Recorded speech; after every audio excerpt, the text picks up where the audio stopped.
पुनश्च धन्यवाद श्रीमान अतुल जी।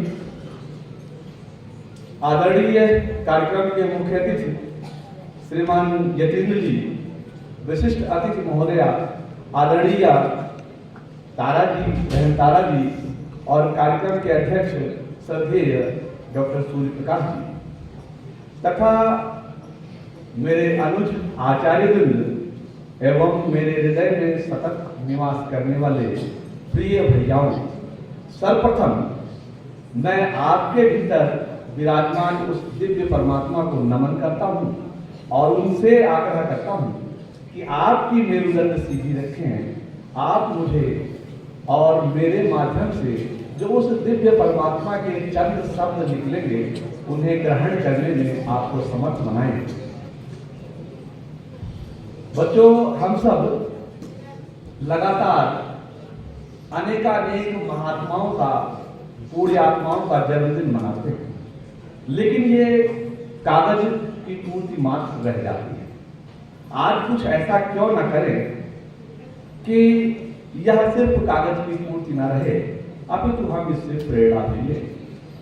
तो जब भी किसी महात्मा, किसी पूर्य आत्मा का जन्मदिन मनाया जाए तो 3 तत्वों पर विवेचन करना जरूरी है। एक तो प्राचीन काल में क्या स्थिति थी, दूसरा उनके जन्म के समय में और उनके कार्यकाल में देश और समाज की क्या स्थिति थी, और तीसरा वर्तमान में हम उनसे क्या प्रेरणा ले सकते हैं। तो इन्हीं तीनों बिंदुओं को समेटने का मैं चंद मिनटों में प्रयास कर रहा हूं। समय की बात समय के साथ, किसी समय की गोद में भारतीय समाज समता का उन्नायक हुआ करता था। जाति पात, छुआछूत, मत मतांतर, ऊंच नीच जैसी कोई भी बात हमारे समाज में नहीं हुआ करती थी। ब्राह्मण, क्षत्रिय, वैश्य, शूद्र ये पदवियां हुआ करती थी, जातियां नहीं होती थी। उदाहरण के लिए महाभारत काल में हम देखते हैं महात्मा विदुर को। आज के हिसाब से अगर देखें तो दासी पुत्र थे, लेकिन ब्रह्मज्ञानी होने के नाते उन्हें महाब्राह्मण माना जाता है। क्षत्रिय होने के नाते, छात्र धर्म ग्रहण करने के नाते वे एक क्षत्रिय भी थे। एक ही माता पिता के 4 पुत्र, एक ब्राह्मण हो जाता, एक क्षत्रिय हो जाता, एक वैश्य हो जाता, एक शूद्र हो जाता।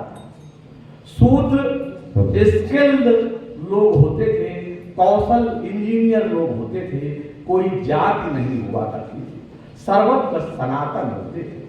तीनों वायु, शीतल, मंद, सुगंधित वायु सर्वत्र व्याप्त रहती थी और चारों प्रकार के पुरुषार्थ फलित होते थे।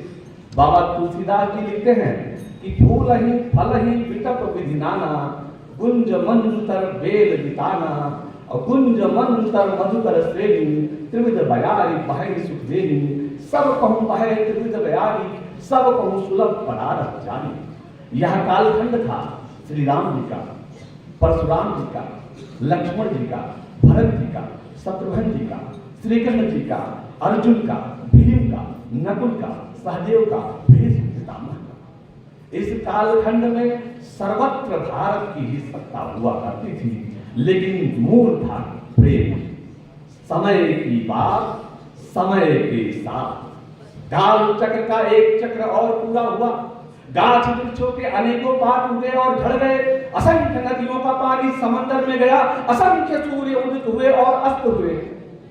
इस बीच चंद अशोक नामक एक शासक भगवान बुद्ध से प्रेरित हुआ और उसने क्षत्रिय धर्म त्याग दिया, अहिंसा का व्रत लिया और धर्म परायण होकर के सारी दुनिया में धर्म का प्रचार करने लगे। कालांतर में उसके वंशज युवा पीढ़ी भोग विलास में डूब गई। संपूर्ण युवा रंग विलास भोग में डूबी हुई थी और इस समय अनेक बाहरी शक्तियां, शक, हूण, कुषाण, मुगल, मंगोल और एक जाति अंग्रेजों की ऐसी आई जिसकी नस्ल के जरिए उल्टा रक्त छाती की ओर आता था। इन जातियों ने भारत माता को लहू लुहान कर दिया। जो पदवियां हुआ करती थी वो जातियां बनकर गरजने लगी। ब्राह्मण जाति बन गए, वैश्य जाति बन गए, क्षत्रिय जाति बन गए, शूद्र जाति बन गए और अनेक कुरीतियों ने जन्म लिया। सती प्रथा, विधवा प्रथा, विधवा विवाह निषेध, बाल विवाह जैसी कुरीतियों ने जन्म लिया। युवा मनुष्य कायर हो गया और ऐसे समय में विदेशी आक्रांताओं ने हमारे पूर्वजों को अपने कदमों तले कुचला। इस विषम परिस्थिति में 1856 ईस्वी में एक महान मनीषी का जन्म हुआ जिन्हें हम बाल गंगाधर तिलक के नाम से जानते हैं। और उनके ठीक 50 वर्ष बाद आज ही के दिन एक और महान नवयुवक का जन्म हुआ जिसे हम चंद्रशेखर आजाद के नाम से जानते हैं। जब इन दोनों महान पुरुषों पर हम अवलोकन करते हैं तो पाते हैं कि ये दोनों ही तत्कालीन रचना संसार का वह आईना थे जिनमें झांकने से हमारे समाज में देशभक्ति का भाव ऊपर पड़ता है। सर्वत्र जब भी बाल गंगाधर तिलक की चर्चा होती है तो स्वराज्य हमारा जन्म सिद्ध अधिकार है, यही उद्घोष हमारे मानस पटल पर विद्यमान रहता है। और जब हम चंद्रशेखर आजाद की बात करते हैं तो काकोरी कांड के उपरांत चंद्रशेखर आजाद को जब पकड़ा गया, कोल्ड स्टोरेज में बंद किया गया और तत्कालीन मजिस्ट्रेट ने सोचा कुछ घंटों में यह मर जाएगा। कुछ घंटों के बाद जब वहां आते हैं लोग और मजिस्ट्रेट के नेतृत्व में उन्हें बाहर निकालने की कोशिश की जाती है तो क्या देखते हैं, वह गौरवर्णी दंड कर रहा है और उस ठंड में भी उसकी समस्त शरीर पसीने से तरबतर है। उसे जब बाहर लाया गया मजिस्ट्रेट आश्चर्यचकित था। मजिस्ट्रेट ने कहा तुम्हारा नाम? उस बालक ने कहा आजाद। पिता का नाम? स्वाधीन। माता का नाम? स्वतंत्रता। और तुम्हारा घर कहां है? कारावास। उस मजिस्ट्रेट को क्रोध आया और उसने सिपाहियों को आदेश दिया कि इसको भारत माता मुर्दाबाद जब तक ना बोले इसके शरीर पर कोड़े बरसाते रहिए। सिपाही ने कहा बोल भारत माता मुर्दाबाद। उसने कहा भारत माता जिंदाबाद और कोड़े पड़े वंदे मातरम। फिर कोड़े पड़े वंदे मातरम। फिर कोड़े वंदे मातरम। कोड़े मारने वाला थक गया लेकिन वह नौयुवक अचेतन अवस्था में भी वंदे मातरम का उद्घोष गुदगुदाता था। ऐसे महान चंद्रशेखर आजाद और बाल गंगाधर तिलक के वंशज हम और हमारे हमसे 5 मिनट तक वंदे मातरम की गीत ठीक से नहीं गाई जाती। ये सारी की सारी चीजें स्कूलों पर केंद्रित कर दी गई। जरा विचार करना चाहिए युवा पीढ़ी को और विचार करना चाहिए हम सभी बच्चों को कि 5 मिनट तक उस वंदे मातरम का उद्घोष हमें प्रेम और निष्ठा से करनी चाहिए और उन महान तिलक और चंद्रशेखर आजाद के सपनों को साकार करना चाहिए। जब तिलक की बात आती है, जब हम अतीत के चलचित्र में उस आईने में झांकते हैं तो क्या पाते हैं कि 6 वर्ष की एक और 18 माह की एक सजा, वो भी राजद्रोह का मुकदमा चलाया गया और मांडले जेल में बंद कर दिया गया।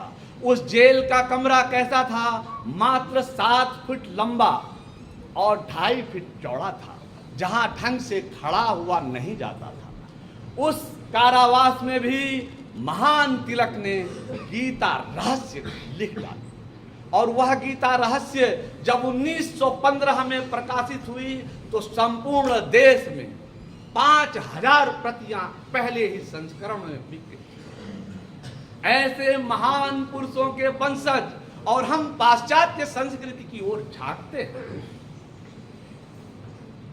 1916 ईस्वी में जब तिलक जी का 61वां वर्ष मनाया गया, उस समय पूरे देश से तिलक जी को 1 लाख रुपए की स्वर्ण मुद्राएं भेंट की गई।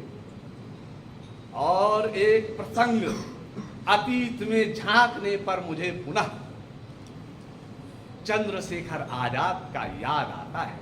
काकोरी कांड के बाद ही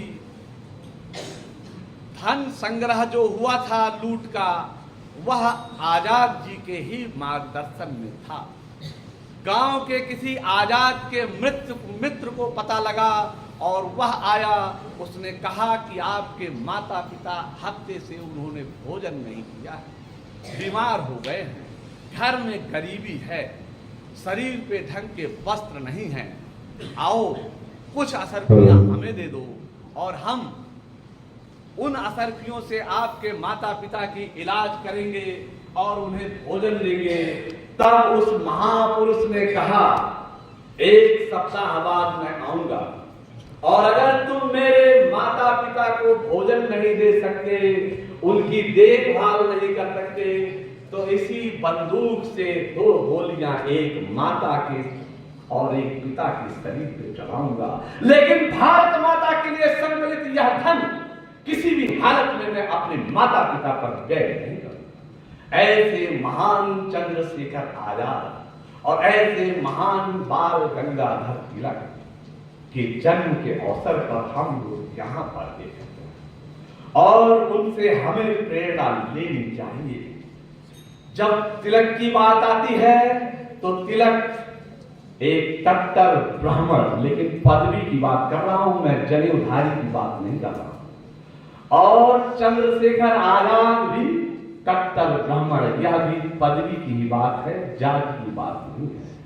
दोनों ही कट्टर होने के बाद भी भारत से अस्पृश्यता और छुआछूत को समाप्त करना चाहते।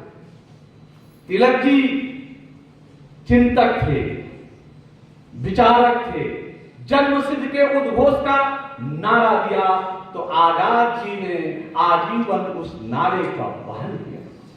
तिलक और आजाद एक ऐसी पगडंडी हुए जिस पर चलकर पंडित गोखले, महात्मा गांधी, नेताजी सुभाष चंद्र बोस, पंडित जवाहरलाल नेहरू जैसे लोग सड़क पर गए और उसी सड़क पर चल करके 1947 में हमें आजादी मिली।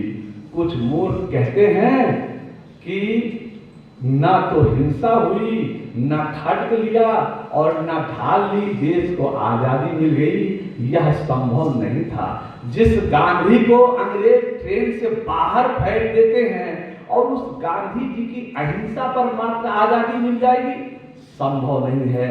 आजादी मिली पूरे जनमानस के आक्रोशित होने के कारण, आजादी मिली सभी जातियों समूहों ने देश का झंडा उठा लिया और आज हम आजाद हैं। समय की बात समय के साथ, काल चक्र का एक चक्र और पूरा हुआ। गाछ वृक्षों के अनेकों पात उगे और झड़ गए, असंख्य नदियों का पानी समंदर में गया, असंख्य सूर्य उदित हुए और अस्त हुए। आज हम स्वाधीन हैं, छोटे से भारत।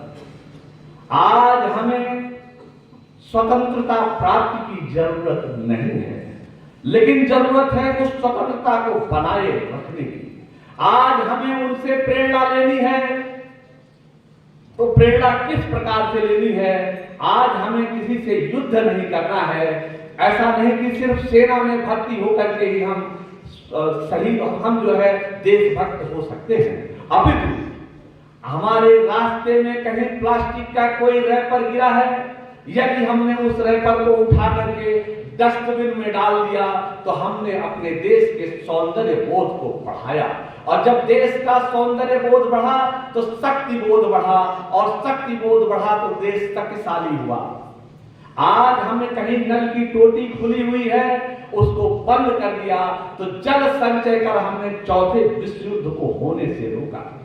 आज हम अगर कोई विद्युत स्विच खुली हुई है, कोई नहीं है, पंखे चल रहे हैं, हमने उसको बंद कर दिया तो ऊर्जा संरक्षण का पूरी कार्य किया। यह भी देशभक्ति है। आज समय बदल गया है, उनके जीवन से प्रेरणा लेते हुए हमें नए तरीके से अपने देश को संवारना है, सजाना है और विश्व गुरु के पद पर प्रतिष्ठित करना है। यदि ऐसा हम कर पाए तो महान तिलक और आजाद की जयंती मनाना साकार होगा। अन्यथा एक वर्ष पुनः कागज का खाता पूरा किया। जय हिंद, जय भारत।